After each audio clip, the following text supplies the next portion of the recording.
Finally, I want to close by sharing a personal story. Some of you were here a year ago when I talked about my uncle, Hal, who played a critical role in my life after my parents passed away, was like a father to me and a mentor to me, and passed away more than a year ago.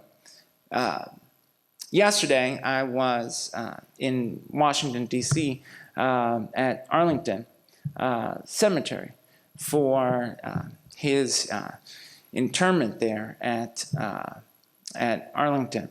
And I was struck yesterday standing amongst all those heroes, people who risked their lives, many of whom gave their lives for their country. I was struck by the model of perseverance and clarity of purpose that they and he represent. At the end of the ceremony, my cousin talked about the symbolism for my Uncle Hal of being buried at Arlington, having been a Tuskegee Airman.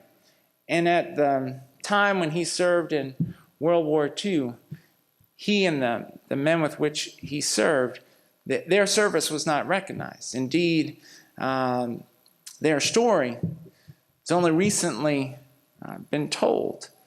These were men, African-American men, who were the first to fly on behalf of the country. They served incredibly honorably with great distinction, and they overcame tremendous discrimination as they did that. My uncle went from New York City to Tuskegee, Alabama for his training. Tuskegee, Alabama was not a place then that was welcoming, as you might imagine. Quite the contrary.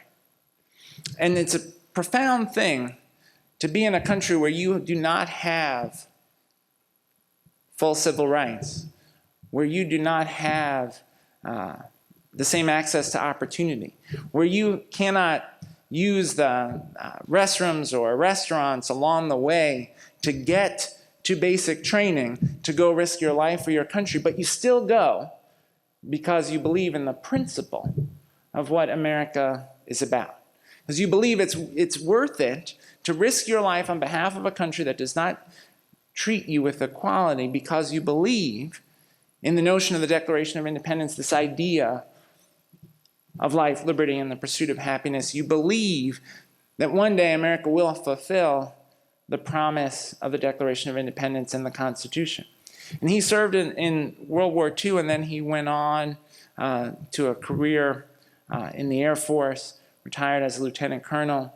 When he first came back from World War II, he couldn't get a job as an accountant, despite his training, because people didn't want to hire an African-American accountant. So he became a fireman.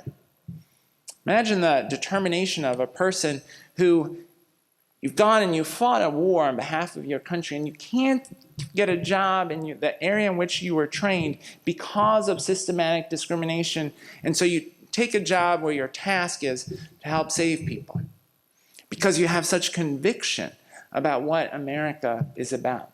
So standing there at the end of the ceremony, my cousin talked about that, and talked about how for my uncle, being buried in Arlington was a symbol of the recognition that the Tuskegee Airmen should have gotten.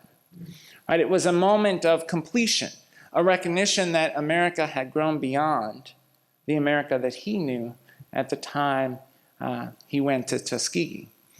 And I was thinking yesterday about him and about his conviction and his perseverance, and the people who are buried there at Arlington and their clarity of purpose. It is humbling to think about their clarity of purpose. And the challenge, I think, for us as the beneficiaries of their clarity of purpose is to ask, what can we do? What can each of us do? How can we contribute to a better country, a better future? Ultimately, I think this work that we are doing, this work around college and career readiness and citizenship readiness, the work of raising academic achievement, of helping students be better prepared when they get to college, they don't end up in remedial courses. That work is ultimately a patriotic endeavor. It pales in comparison to the sacrifices that others have made. But hopefully it is our way, our small way, each of us, to make a contribution, to make a difference on behalf of kids. And there have been a lot of politics over the last 4 years around this work. And I have no doubt that those politics will continue. But what we must each bring to this work is tremendous certainty about the goal of college readiness, career readiness, citizenship readiness for our students, the goal of better outcomes for kids. That is what brought us to this work. That is our way to try to contribute to the future of our state and our country. And so I wanted to share that story because I think in the end it's easy sometimes to get lost in the details, in the day-to-day questions of what will I teach tomorrow, or how is this module structured? But more broadly, what are we here to do? What are we about? We're about creating a better society for our kids and for the future of our country. So it's as always an honor to be with you. I'm grateful to you for the time that you've taken to be here and look forward to the work ahead. Thank you.